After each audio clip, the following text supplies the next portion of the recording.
While the most famous of the fallen angels is Lucifer, the apocryphal Book of Enoch notes that over 200 angels provoked God's wrath and were cast out of paradise for their sins.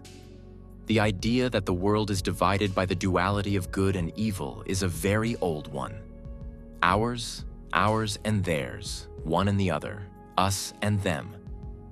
This oppositional principle can be found in literature, politics, or sports.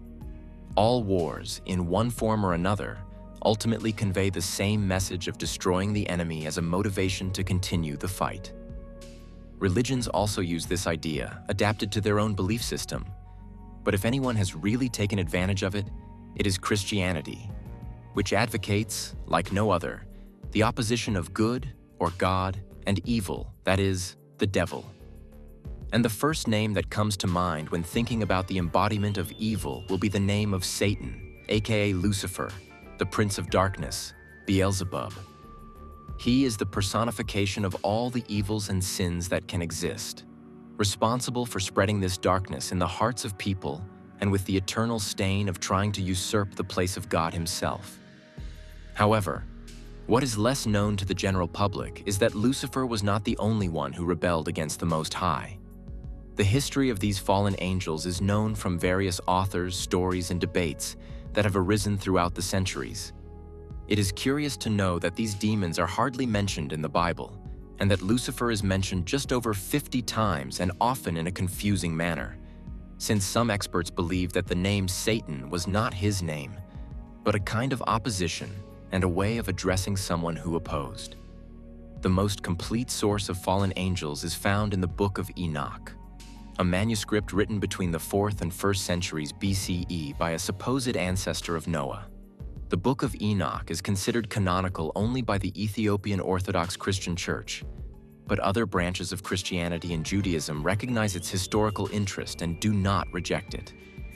Originally written in Hebrew and Aramaic, the text states that fallen angels were the so-called watchers or guardians, heavenly beings sent to earth by God himself to watch over and protect man in the early stages of his emergence. As Enoch wrote, one day God called to him Azza and Samiaz, who were the angels of accusation. They were shown how unrighteous people were living. And then, the watchers were sent to earth to enlighten mankind. Enoch even singled out an entire rank of angels. These angels are located in the 5th heaven. According to one version, 200,000 angels descended to earth. Figures of 200 billion are also mentioned. They had their own commanders. There were 20 of them, and according to other sources, 200. When the leaders of the observers decided to deviate from the will of God, they gave each other an oath of allegiance on Mount Hermon. From that day on, angels began to take earthly women as wives. The observers made great efforts to teach people various sciences. It turns out that thanks to these apostates, humanity made a big step forward in its development. However, the teaching brought both positive and negative moments.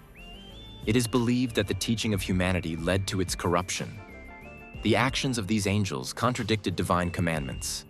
Some were accused of revealing secrets to men that they should not have known, and others of falling into the sin of lust, maintaining relationships with women and leaving behind the offspring of the Nephilim, giant hybrids of man and angel. His book describes in some detail how the observer angels descended to earth. They began to teach people and take earthly women as wives. Children were born in these unions. When God learned of the tricks of the observers, he became angry. Michael and other angels were sent to earth, who took part in the punishment of the fallen.